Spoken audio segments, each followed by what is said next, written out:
জামায়াতে ইসলামী বাংলাদেশ কচুয়া উপজেলা শাখার উদ্যোগে বাগেরহাট জেলা এবং কচুয়া উপজেলা জামায়াতে ইসলামীর নেতাকর্মীদের ৬ দিন ব্যাপী উপজেলার বিভিন্ন দুর্গা পূজা মণ্ডপ পরিদর্শন এবং শুভেচ্ছা বিনিময় অনুষ্ঠান অনুষ্ঠিত হয়েছে। বিস্তারিত থাকছে রাকিবুল হাসানের তথ্যচিত্রে।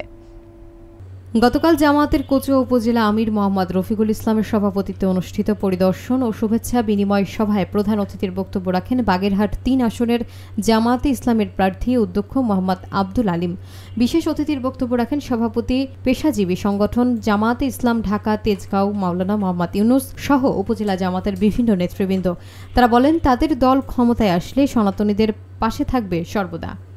তাহলে তারা যে লক্ষ্যে জীবন দিয়েছে সেই লক্ষ্য বাস্তবায়ন করার জন্য আমাদের ভবিষ্যৎ বাংলাদেশ বিনির্মাণ করতে হবে।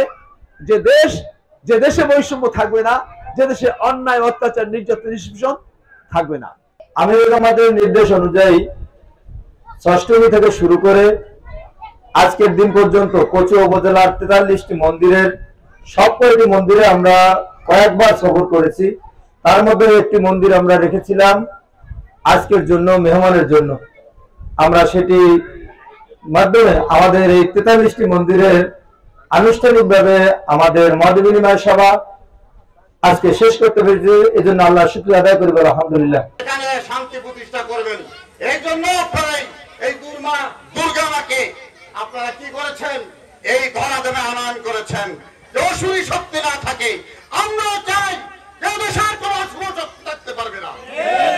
একটা ব্রিটিশ সরকারের পতন হয়েছে, আর কোন দুর্নীতিবাজ, কোন চাঁদাবাজ, কোন স্বৈরাচার আর কোন জালিম যাতে দেশে আর ক্ষমতা আসতে না পারে।